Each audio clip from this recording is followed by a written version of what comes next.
ድንቅ ኢትዮጵያ ኮይሻ በዳውሮ ውስጥ በኮንታ ልዩ ወረዳና በወሎ ወረዳ መካከል ከሚገኘው የኦሞ ወንዝ አካባቢ ይገኛል። ኮይሻ የኮንታ ልዩ ወረዳና የወሎ መዋሰኛ ልዩ ቀበሌ ነች። አካባቢው ሰንሰለታማ ተራሮች ያሉበት የቱሪስት መስህብ ነው።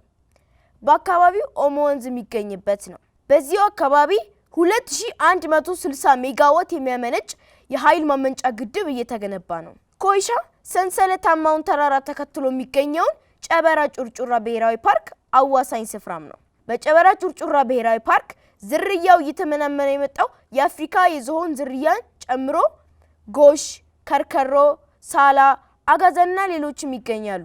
የጨበራ ጩርጩራ ፓርክ በደን ሽፋኑ ጥቅጥቅ ያለ ደን በመሆኑ ይታወቃል። ለዚህም እንደ ሌሎች የኢትዮጵያ ፓርኮች በውስጡ የሰዎች ሰፈራም ሆነ እርሻ ባለመኖሩ ብዛቱና ውበቱን እንደጠበቀ መቆየት ችሏል። በፓርኩ ውስጥ ጥቅጥቅ ደኖችን የሚያቋርጡ በርካታ ወንዞች አሉት። ዝግና የፓርኩን ክፍል ለሁለት የከፈለ ወንዝ ነው። በፓርኩ ውስጥ ሐይቆችም ይገኛሉ። ኮይሻ የጨበራ ጩርጩራ ብሔራዊ ፓርክ አዋሳኝ ስፍራ ከመሆኑን ባሻገር ከታላቁ የኢትዮጵያ ህዳሴ ግድብ ቀጥሎ ትልቁ የኃይል ማመንጫ ግድብ እየተሰራ ያለበት ስፍራ ነው። እንደ ሌሎች ብሔራዊ ፓርኮች የሰው ሰፈራና እርሻ በሌለበት ጨበራ ጩርጩራ ብሔራዊ ፓርክ አገር በቀል የሆኑትን ጨምሮ በርካታ ዛፍ አይነቶች የሚገኙበት ደን፣ የትላልቅ አጥቢ እንስሳት፣ የስድስት ሐይቆች መገኛና የሞቃታማና ቀዝቃዛ ፏፏቴዎች መገኛም ነው።